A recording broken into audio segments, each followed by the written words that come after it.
السلام علیکم دوستوں اور بہنوں اور بھائیوں، آپ دیکھ رہے ہیں اپنا من پسند چینل اردو ادب۔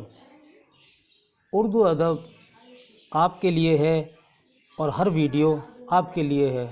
دوستوں، اگر آپ نے اس کو سبسکرائب نہیں کیا ہے، عذرائے کرم آپ سے نہایت ادب کے ساتھ درخواست ہے کہ اس کو سبسکرائب کیجئے اور ہر ویڈیو کو لائک کریں اور شیئر کریں۔ ہو سکتا ہے کہ آپ کے شیئر کرنے سے کسی دوسرے کا بھلا ہو جائے۔ دوستو، میں بول رہا ہوں، محمد خورشید خان میرا نام ہے اور آپ اپنا من پسند چینل دیکھ رہے ہیں، اس لیے آپ سے ہی درخواست کر سکتا ہوں۔ ابھی تک جتنی بھی میں نے آپ کو ویڈیو بنائی ہے، اس سے آپ کو ہر امتحان کے لیے فائدہ پہنچ رہا ہے، اور 15 تاریخ کو آپ کا UP ٹیٹ کا امتحان ہے۔ اللہ تعالیٰ آپ کو اچھے نمبروں سے کامیابی عطا فرمائے، آمین ثم آمین۔ تو اردو غزل پہ ہم پہلے ہی بنا چکے ہیں، لیکن ہم اب ریویژن کرا رہے ہیں آپ کو، تو آئیے آپ کو اردو غزل کے بارے میں پھر ہم بتاتے ہیں۔ اس کو اچھی طرح سے اپنے ذہن میں رکھ لیجئے گا، یاد کر لیجئے گا کہ اردو غزل عربی زبان کا لفظ ہے۔ اس کے لغوی معنی ہیں عورتوں سے یا عورتوں کے بارے میں حسن و عشق کی باتیں کرنا۔ اس کو دوسری زبانوں میں گیت یا غنیہ کہتے ہیں۔ غزل اردو شاعری کی سب سے زیادہ بے ساختہ، پاکیزہ، مقبول ترین صنف سخن ہے۔ ہر شاعر نے اس صنف میں طبع آزمائی کی ہے۔ رشید احمد صدیقی نے غزل کو اردو شاعری کی آبرو کہا ہے۔ وقت اور حالات کے تحت غزل نے ہر دور کا ساتھ دیا اور ہر طرح کے موضوعات کو اپنے دامن میں سمویا۔ اسی طرح غزل کو نیم وحشی صنف سخن کس نے کہا ہے؟ تو جواب ہے کلیم الدین احمد نے کہا ہے۔ اور غزل کی گردن بے تکلف اڑا دینی چاہیے، یہ قول کس کا ہے؟ تو آپ ٹک کریں گے، عظمت اللہ خان کا یہ قول ہے۔ یہ خیالات الگ الگ تنقید نگاروں کے ہیں غزل کے بارے میں۔ غزل کے پہلے شعر کو مطلع کہتے ہیں، جس کے دونوں مصرعے ہم قافیہ و ہم ردیف ہوتے ہیں۔ غزل میں پہلے مطلع کے بعد فوراً دوسرا مطلع ہو تو اس کو حسن مطلع یا مطلع ثانی کہتے ہیں۔ عموماً غزل میں ایک ہی مطلع ہوتا ہے۔ بقیہ اشعار کے دوسرے تمام مصرعے ہم قافیہ یا ہم ردیف ہوتے ہیں، جس کی تکرار شعر کے ہر دوسرے مصرعے میں ہوتی ہے۔ جیسے یہ شعر ملاحظہ ہو کہ دل ناداں تجھے ہوا کیا ہے، آخر اس درد کی دوا کیا ہے۔ یہ غزل کا پہلا شعر ہے، اس کو مطلع کہیں گے۔ اس میں کیا ہے؟ شعر کے پہلے اور دوسرے مصرعے میں آیا ہے، اس کو ردیف کہتے ہیں۔ بار بار دہرائے جانے والے ہم شکل الفاظ کو ردیف کہتے ہیں۔ ہم ہیں مشتاق اور وہ بیزار، یا الہی یہ ماجرا کیا ہے۔ یہ غزل کا دوسرا شعر ہے۔ ان تینوں اشعار میں ہوا، دوا، ماجرا اور برا غزل کے قافیہ کہلائیں گے۔ یعنی شعر کے آخر میں یا ردیف سے پہلے جب ہم آہنگ ایک جیسے الفاظ استعمال کیے جاتے ہیں تو ہم اس کو قافیہ کہتے ہیں۔ غزل کے آخری شعر کو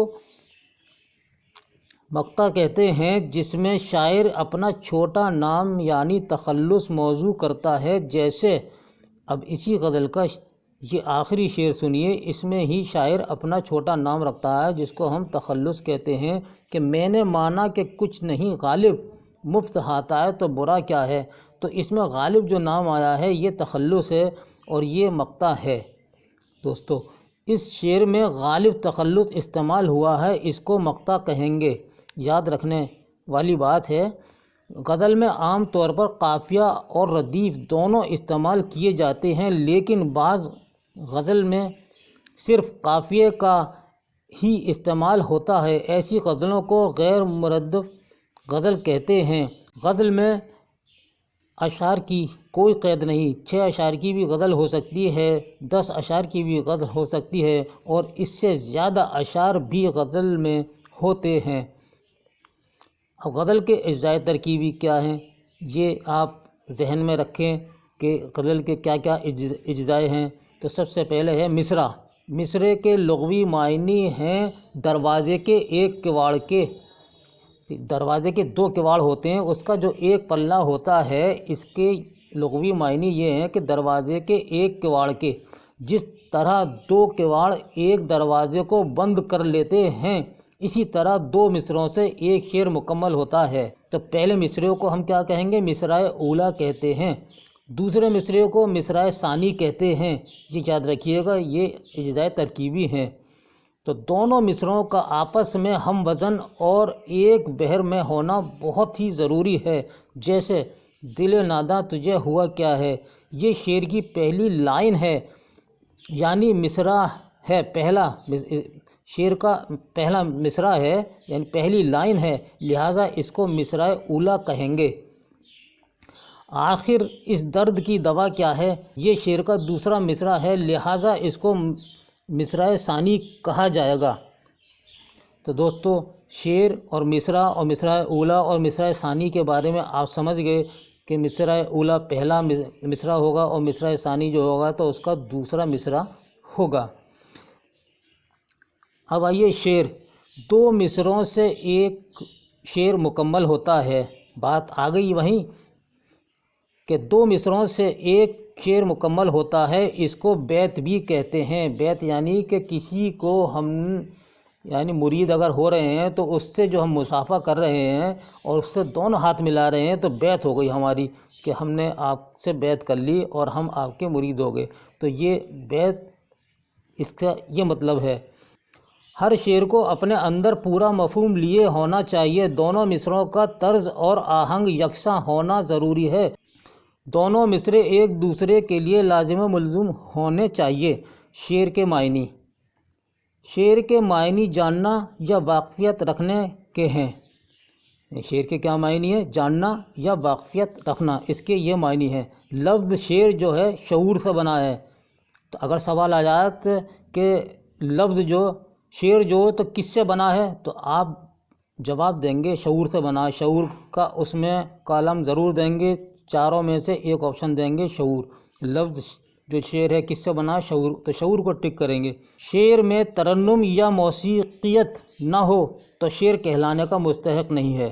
شعر میں قافیہ اور وزن کا ہونا ضروری ہے۔ یہ دیکھیے یہاں پر ہے، غالب کی غزل کا پہلا شعر ہے، یعنی مطلع ہے، ابن مریم ہوا کرے کوئی، میرے دکھ کی دوا کرے کوئی۔ یہ غالب کی غزل کا پہلا ہے، اور اس میں کیا ہے؟ یہ صنعت تلمی ہے، اس میں تلمی دی گئی ہے اور ردیف قافیے کے۔ تو آئیے، ردیف یعنی قافیے کے بعد آنے والا لفظ جو بدلا نہیں جاتا ردیف کہلاتا ہے۔ جیسے ماجرا کیا ہے، ہوا کیا ہے، میں کیا ہے، ردیف کہلائے گا۔ جس کی تکرار غزل کے پہلے شعر کے بعد ہر شعر کے دوسرے مصرعے میں ہوتی ہے۔ قافیہ کسے کہیں گے؟ یہ دیکھیے، قافیہ ایک جیسے ہم آہنگ الفاظ کو قافیہ کہتے ہیں، جیسے ہوا، دوا، ماجرا ہم آہنگ ایک یعنی ایک جیسے الفاظ ہیں، یہ غزل کا قافیہ کہلائیں گے۔ کہ آخری درد کی دوا کیا ہے، تو یہ دوا، ماجرا، ہوا، یہ سب قافیہ کہلائیں گے۔ اب آئیے مطلع، یہ سب اجزائے ترکیبی ہیں۔ مطلع، غزل کے پہلے شعر کو مطلع کہتے ہیں، جس کے دونوں مصرعے ہم قافیہ و ہم ردیف ہوتے ہیں۔ جیسے دیکھیے پھر آ گیا یہ کہ تمناؤں میں الجھایا گیا ہوں اور کھلونے دے کے بہلایا گیا ہوں، یہ غزل کا پہلا شعر ہے، یہ مطلع کہلائے گا۔ اس میں الجھایا گیا ہوں، بہلایا گیا ہوں، دونوں مصرعوں میں تکرار ہوتی ہے، یہ غزل کا مطلع کہلائے گا۔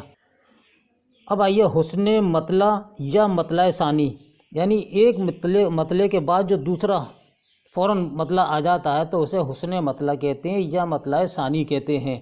یعنی ایک سے زیادہ بھی غزل میں مطلع ہو سکتے ہیں تو اسے حسن مطلع یا مطلع ثانی کہتے ہیں۔ اگر سوال آتا ہے کہ مطلع ثانی کسے کہتے ہیں، تو آپ جواب دیں گے کہ غزل کے پہلے مطلع کے بعد جو فوراً مطلع آئے گا اس کو مطلع ثانی کہیں گے۔ اسی طرح حسن مطلع بھی اسی کو کہیں گے۔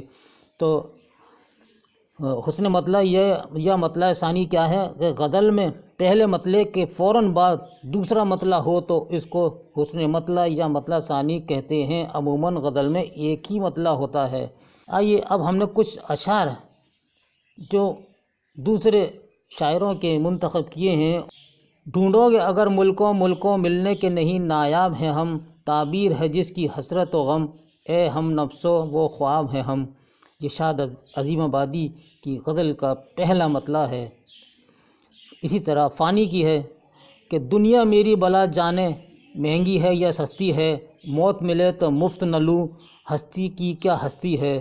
یہ فانی صاحب کی غزل کا پہلا شعر ہے، اس کو ہم مطلع کہیں گے۔ اسی طرح اصغر گونڈوی، عالم روزگار کو آساں بنا دیا، عالم روزگار کو آساں بنا دیا، جو غم ہوا اسے غم جانا بنا دیا۔